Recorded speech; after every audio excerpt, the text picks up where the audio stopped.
제가 잠깐 한국 선거 이야기하니까 댓글들이 조금 달리셨는데 힘내자님, 우리 공화당 조원진 후보도 여론조사는커녕 메이저 언론에 넣어주지도 않고 애국 시민들이 생고생하고 있습니다. 예, 부정선거 획책은 이미 끝났다고 봅니다. 야당인 굿짐당 놈들도 사전투표를 독려하고 유세 때 아예 스피커로 권유하고 있답니다. 나라가 미쳐 돌아갑니다. 예, 저는 동의합니다. 힘내자님 의견에 지금 동의하고요. 근데 한 가지 이제 제가 말씀드리고 싶은 건 뭐냐 하면 우리가 주장할 수 있는 거는 주장을 해야 되는 거고 당연히 주장을 해서 현실을 좀 바꿀 수 있으면 최대한 바꾸려고 옳은 방향으로 바꾸도록 노력해야 되는 것은 맞습니다. 그리고 저는 개인적으로 우리 공화당의 조원진 후보 좋은 후보라고 생각합니다. 물론 지지한다라고 말씀드리 감히 그렇게 얘기하지는 제가 못하지만 저는 어느 누구도 좀 지지한다는 얘기는 안 하고 있기 때문에 근데 좋은 후보라고 생각을 합니다.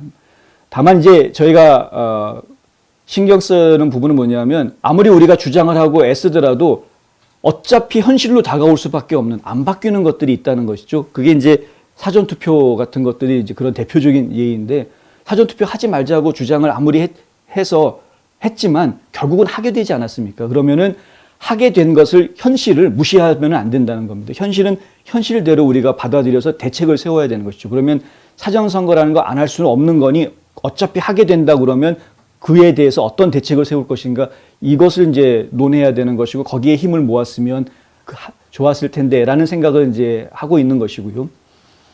지금 대한민국의 중앙선거관리위원회는 제가 봐도 너무 잘못하고 있습니다. 한두 가지 잘못하고 있는 것이 아닙니다. 실제 지금 일하고 있는 것들이.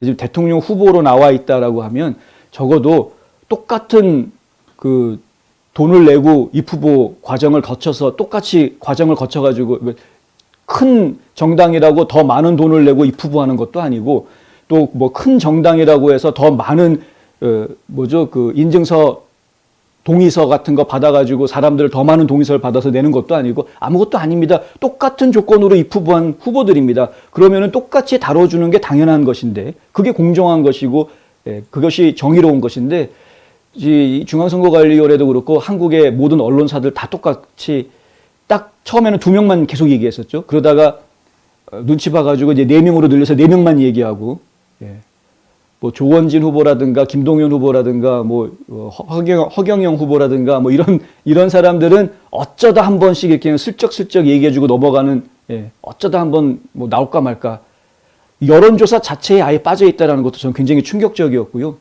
대통령 후보 토론회에도 빠졌다라는 것도 역시 마찬가지로 저는 좀 이해가 안 됐습니다. 이해가 안 되는 전혀 공평하지 않은 모습이었습니다. 공평하지 않게 지금 선거가 치러지고 있는 것이 현실입니다. 그러면 그 현실을 놓고 여기에 어떻게 대응할지에 대해서 이야기해야 된다라는 게 제가 드리고 싶은 말씀입니다. 그러니까 이미 공평하지 않은 게임을 기울어져 있는 운동장에서 지금 경기를 하고 있는데 운동장에 기울어졌다라는 탓만 계속 해봤자 뛰는 선수들의 마음만 더 상하고 더 힘들어지게만 하는 것이다. 오히려 기울어져 있는 경기장이라는 걸 인정을 한다면 대책들을 세워서 어떻게 이 경기장에서 그럼 우리가 할 일을 할 것인가에 대한 대안들을 이야기했으면 더 좋았을 텐데라는 그런 아쉬움이 있다라는 말씀 드리고 싶은 겁니다. 계속 진행하겠습니다. 엘라바마 주 하원에서는 트랜스젠더 치료를 금지하는 법안을 만든다라는 이야기가 나오는데 이게 무슨 얘기냐면요. 무조건 다 금지하는 건 아니고 청소년들, 그러니까 미성년자이면서 본인이 트랜스젠더인 것 같다라고 생각하는 이 미성년자들에 대해서 사춘기, 호르몬 혹은 수술을 막거나 지연시키는 약물을 금지한다라는 그런 이제 법안입니다. 이게 무슨 얘기냐면 청소년기에 있는 아이들이 나는 트랜스젠더인 것 같아 라는 생각을 하게 되는 것이 과연 진짜 트랜스젠더여서 트랜스젠더라고 생각을 하는 것인지 아니면 그냥 보통 우리가 청소년기를 질풍노도의 시기라고 이야기하지 않습니까? 방황하는 시기이기 때문에 그 당시에 그 시기는 그 성장하는 단계에서 그 나이 또래의 학생들, 청소년들은 늘 자신의 정체성에 혼란을 가지고 있을 수 있기 때문에 그건 누구나 다 그런 혼란을 가질 수 있는 것이기 때문에 그런 혼란 속에서 잘못된 성 정체성을 가질 수도 있다는 겁니다. 나중에 아니었던가 봐. 나는 내가 어릴 때는 학교 다닐 때는 내가 여자인 줄 알았는데 나중에 나이 들어서 보니까 아니야, 나는 남자야 라고 이렇게 생각이 다시 돌아오는 사람들이 상당히 있다는 것이죠. 예. 그리고 이제 보통 트랜스젠더라고 이야기하면은 그렇게 단순하게 생각만 가지고 이야기하는 그런 수준 가지고는 진짜 트랜스젠더라고 이야기하기 좀 어렵습니다. 실제로 이 몸 구조라든가 생리적으로도 뭔가 문제라기보다는 좀 다른 일반 남성들과는 좀 다른 그런 경우여야 좀 우리가 인정하거나 납득할 수 있는 그런 부분인데 사실은.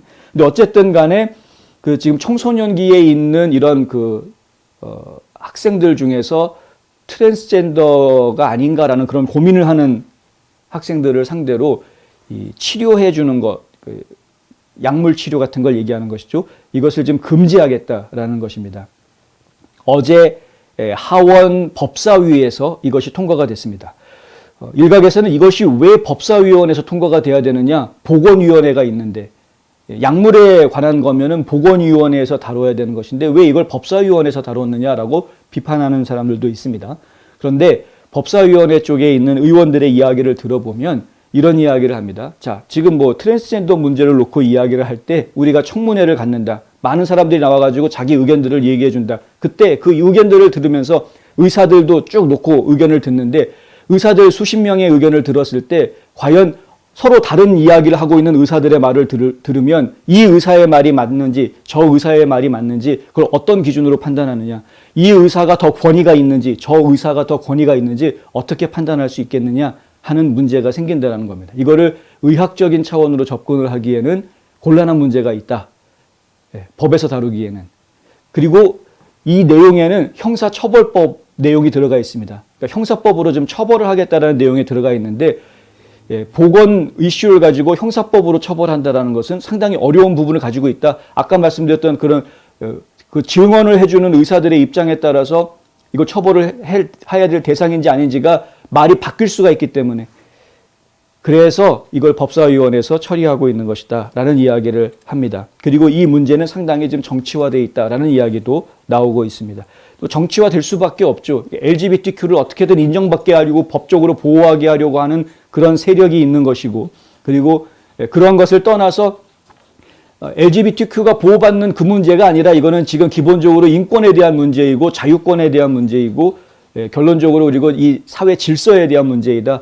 가정이라는 것이 굉장히 중요한 사회 질서이기 때문에 엘라바마 주 하원에 있는 그 하원 의원 중에 앨런 팔리라는 하원 의원이 있는데요. 이 양반이 하는 이야기가 뭐냐면 내가 왜 공화당 의원이 됐느냐. 공화당이 가지고 있는 정책 방향이 좋기 때문이다. 공화당이 가지고 있는 정책 결정의 방향은 bottom to top 방향이다. bottom to top이다. 모든 권력이 바람에서 나와서 위로 올라가는 그런 권력 구조를 가지고 있다. 그러니까 위에 있는 사람들은 군림하는 사람들이 아니라 자신의 아래 단계에 있는 사람들을 대변해주는 역할을 하는 것이 이 bottom to top 구조라는 것이죠. 이 보수주의자들이 가지고 있는 그 구조가 마음에 들었기 때문에 자신은 공화당이 된 거다. 그런데 bottom to top이라는 구조를 놓고 이야기했을 때 가장 밑바닥 bottom에서 이야기할 수 있는 그 조직이 어떤 조직이냐? bottom 조직이 바로 family다, 가족이다라는 이야기를 합니다. 그러니까 가정이라는 이 조직을 해치는 것을 헤쳐놓으면 그러면은 모든 것이 다 무너지게 된다. 이런 이야기를 하는 거를 들었습니다. 그러니까 결국에는 지금 이제 트랜스젠더의 치료 약물 치료 금지를 미성년자에 대한 약물 치료 금지를 이야기하고 있는 것이긴 하지만 이것이 실질적으로는 어떤 그 정치적인 굉장히 중요한 정치적 가치를 지키려고 하는 싸움이 지금 일어나고 있는 그런 상황이다라는 것이고요. 지난주에 청문회가 열렸었습니다. 공청회가 열려서 이 법안에 대한 각계각층의 의견들을 수렴하는 그런 공청회가 열렸는데 그 청문회에 물론 이 법안을 반대하는 사람들도 나오기도 했었습니다. 그런 단체들이 있었다고 하죠.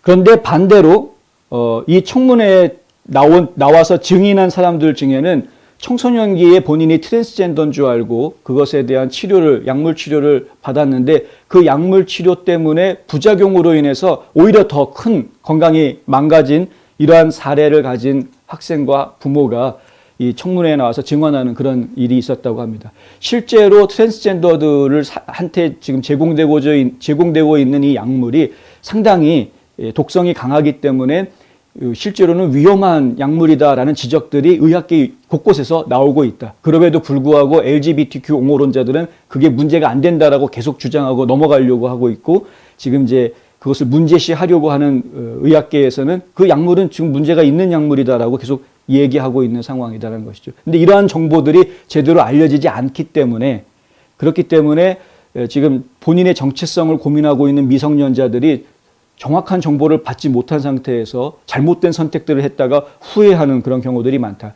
청소년기에는 흔히 이런 잘못된 결정을 할 수 있기 때문에 일단은 청소년기가 지나고 난 다음에 성인이 되었을 때 본인이 나중에 성인이 되어서 스스로 결정하게 해주자. 그때까지는 법적인 테두리 안에서 이들이 잘못된 선택을 하지 못하도록 보호해 주어야 한다라는 것이 지금 엘라바마 주에서 나와 있는 이 주법의 골조 내용, 골자입니다. 이 법의 이름은 엘라바마 취약 아동 동정 및 보호법. 동정이라는 건 이제 컴패션, 그러니까 궁율 같은 거죠. 그런 뜻이고, 동정 및 보호법. 이들을 보호해 줘야 된다는 취지에서 나온 겁니다. 그래서 만약에 이 법에 따르면은 이 미성년자들한테 허가되지 않은 치료를 제공한 호르몬 요법이라든가 억제제 이런 것들에 대해서 사용을 한 사람이 있다면 그 의사한테는 최고 10년형, 징역형이 10년형이 취해지게 되고요. 벌금도 15,000불 벌금이 부과가 되도록 그렇게 했습니다. 지난주에 상원에서 이게 24대 6으로 통과가 됐는데 반대한 6명 다 민주당원만 반대를 했던 것이었고요. 그리고 지금 하원에 와서 어제 법사위원회를 통과를 했는데, 법사위원회에서도 3명이 반대하고 나머지 7명이 찬성, 1명이 기권했는데 3명 반대한 사람이 다 민주당원만 반대를 합니다. 기권한 사람은 공화당원이었고요. 이제 본인이 이제 어떻게 해야 될지 몰라서 고민하고 있었던 그런 상황이었었고, 이 기권한 공화당 의원은 이번 회기를 마지막으로 은퇴한다라고 발표한 사람이었고요. 근데 어쨌든 그런 상황이었습니다. 이 하원 법사위를 통과를 했기 때문에 이제 하원에 정식으로 상정이 되게 되고요. 하원에서 표결이 이루어지게 될 것이고, 지금 공화당 의원들이 다수를 차지하고 있기 때문에 통과될 것이 거의 확실시됩니다. 통과되면 KIB 엘라바마 주지사가 서명을 해서 입법할 것으로 보입니다. 이것이 입법이 된다라고 하면 청소년들의 트랜스젠더 약물 치료를 막는 또 다른 주가 되는 것이죠.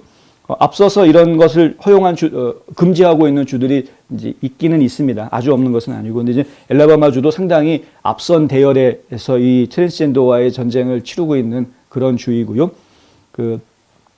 이런 트랜스젠더들 청소년들한테 사용하고 있는 호르몬 요법이나 억제제가 아동 학대다라고 주장하고 있는 분들도 있습니다. 왜냐하면 그것이 그만큼 독성이 강하기 때문에 이것은 아동 학대로 분류돼야 되고, 의사, 간호사, 교사 등 아동과 직접 접촉하는 모든 전문가가 그러한 아동 학대 행위를 보고하지 않을 경우 형사 처벌을 받아야 된다.